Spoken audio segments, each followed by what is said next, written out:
warahmatullahi wabarakatuh. Perkenalkan, nama saya Bayu Ginanjar Asbala. Saya merupakan mahasiswa jurusan Kehutanan Fakultas Pertanian Universitas Lampung angkatan 2019.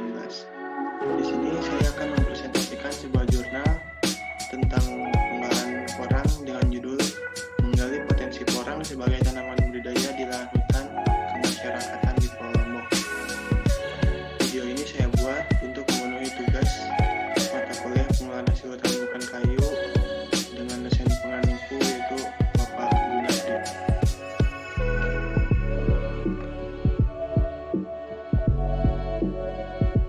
Untuk pokok bahasanya sendiri di PowerPoint ini, yang pertama itu ada pendahuluan, kedua metode, ketiga hasil dan pembahasan, dan keempat kesimpulan. Pendahuluan yang terdiri atas latar belakang, rumusan masalah, dan penelitian. Hutan kemasyarakatan yang disingkat luas sebagai HKM adalah hutan negara yang pemanfaatannya ditujukan untuk pemberdayaan dan kesejahteraan masyarakat yang tinggal di dalam maupun di sekitar kawasan hutan. Metode pengelolaan HKM yang diajarkan adalah penerapan agroforestry. Salah satu jenis tanaman yang sesuai dengan kondisi lingkungan HKM yang ideal adalah tanaman porang, Amorphophallus muelleri.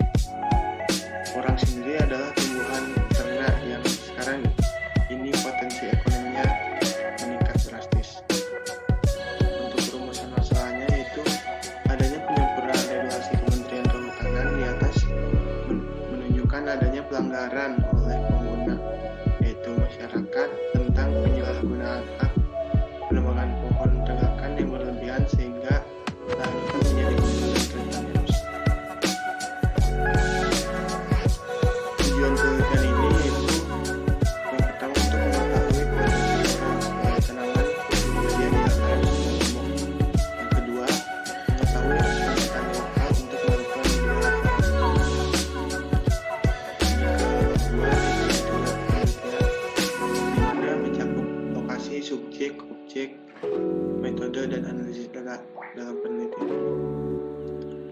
Untuk lokasi penelitian ini sendiri terletak di daerah penelitian yang berada di kawasan yang berada di HKM kawasan Rinjani Barat dan kawasan Rinjani Timur. Untuk subjek penelitiannya yaitu ada anggota petani HKM yang terpilih menjadi responden, dan yang kedua ada objek penelitian yaitu kondisi iklim, tanah, dan lingkungan hidup.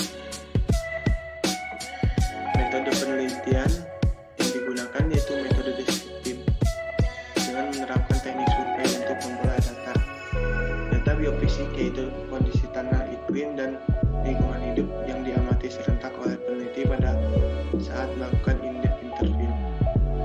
Sedangkan untuk analisis data yaitu semi kuantitatif dan kualitatif. Analisis data curah hujan dan tanah dan hasil pengamatan biofisik dilakukan secara semi kuantitatif, sedangkan hasil wawancara dianalisis secara kualitatif. Lanjut ke hasil pembahasan. Mendepik kondisi biofisik HKM.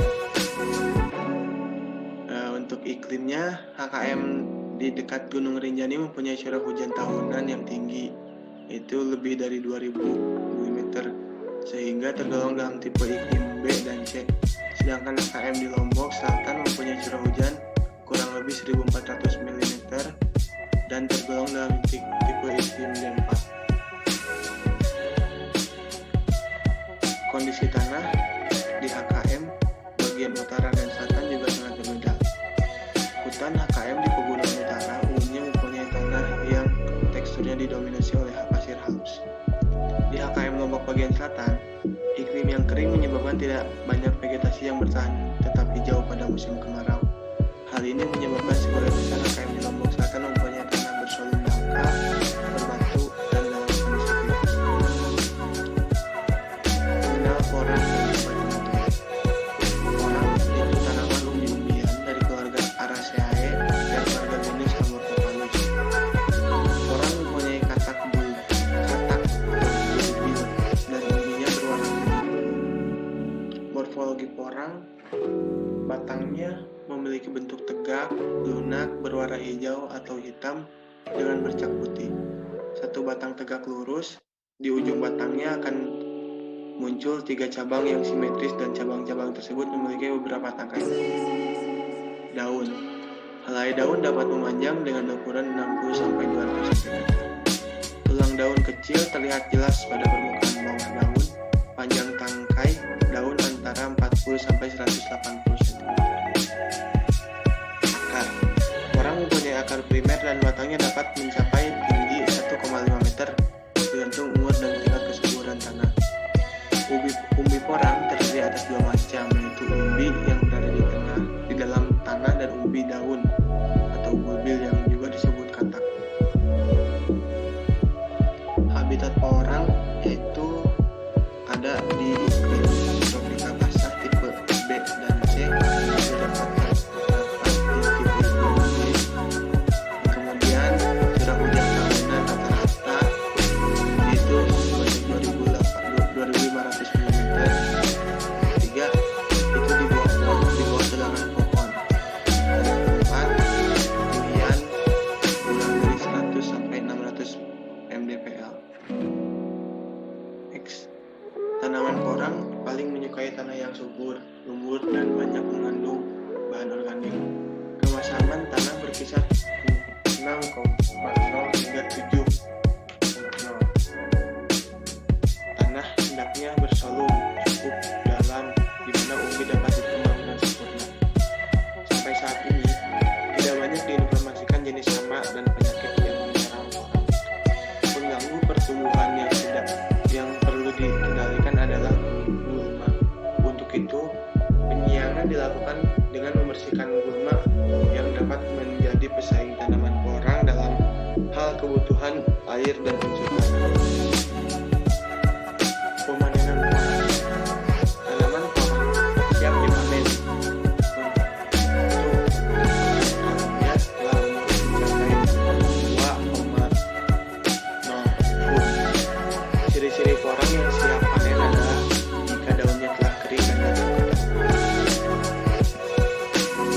Kemudian respon petani HKM terhadap ajakan menanam porang. Jadi untuk respon petani ini ada respon yang berbeda tentunya. Bagi petani yang berusia lanjut, buta aksara dan tidak mengenal teknologi atau gadget, maka responnya adalah tergantung pada apa yang ditawarkan oleh peneliti. Jadi tergantung penyampaian peneliti itu dapat menarik perhatian dari para petani yang berusia lanjut, buta aksara, tidak mengenal teknologi atau tidak.